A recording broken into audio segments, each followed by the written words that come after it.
کچھ سوالات آئے ہیں، اس میں سے تیسرا سوال یہ آیا ہے، شیخ صاحب یہ سوال جو ہے بہت سارے سائلوں نے کیا ہے، ایک کہ کیا میت کی طرف سے ہم قربانی کر سکتے ہیں؟ میت کی طرف سے قربانی کرنے کا جو حکم ہے اس کے دو پہلو ہیں۔ اگر میت نے کسی قسم کی وصیت کی ہوگی کہ میری طرف سے قربانی کرنا ہے تو پھر اس وصیت کو جو ہے ہمیں عملانا ہے، اس صورت میں ہمیں اس کی وصیت کو ہمیں عملانا ہے اور اس کے مطابق جو ہے ہمیں قربانی کرنی ہے اگر وصیت کی ہو۔ اور اگر میت نے کسی قسم کی وصیت نہیں کی ہو تو دیکھنا ہے کہ چونکہ یہ ایسا عمل ہے جو ہماری شریعت کے اندر محبوب عمل ہے، کیا اللہ کے نبی صلی اللہ علیہ وسلم کا یہ طریقہ رہا ہے؟ اللہ کے نبی صلی اللہ علیہ وسلم ہمیشہ جو ہے دو جانور ذبح کرتے تھے، ایک اپنی طرف سے اور اپنے اہل و عیال کی طرف سے، اور دوسرا جانور اپنی امت کے ان لوگوں کی طرف سے جنہوں نے توحید کا اقرار کیا ہے، جو موحدین تھے۔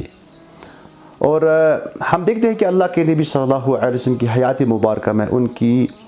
سب سے محبوب جو بیوی تھی خدیجہ رضی اللہ تعالی عنہ، ان کا انتقال ہوا ہے۔ ان کے جو محبوب چچا تھے حمزہ رضی اللہ تعالیٰ عنہ، اور ان کی کچھ بیٹیوں کا انتقال ہوا،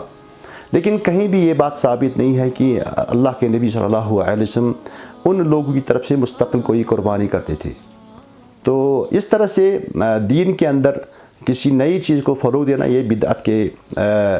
بدعت میں شمار ہوتی ہے، کیونکہ جو چیز اللہ کے نبی صلی اللہ علیہ وسلم نے نہیں کی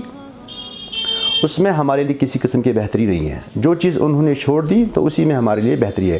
تو میت کی طرف سے مستقل قربانی کرنا یہ کہیں بھی ثابت نہیں ہے، نہ ہی نبی صلی اللہ علیہ وسلم نے اس پہ عمل کیا ہے اور نہ ہی صحابہ کا اس پہ عمل رہا ہے۔ البتہ انسان اپنے اہل و عیال کی طرف سے جو قربانی کرے گا اس میں اپنے آپ کو بھی شامل کرے گا، اپنے اہل عیال کو بھی شامل کرے گا، اور اس کی یعنی خاندان کے اندر جو مرے ہوئے لوگ ہیں ان کو بھی شامل کر سکتا ہے، لیکن مستقل میت کی طرف سے قربانی کرنے کا شریعت کے اندر کوئی جواز نہیں ہے۔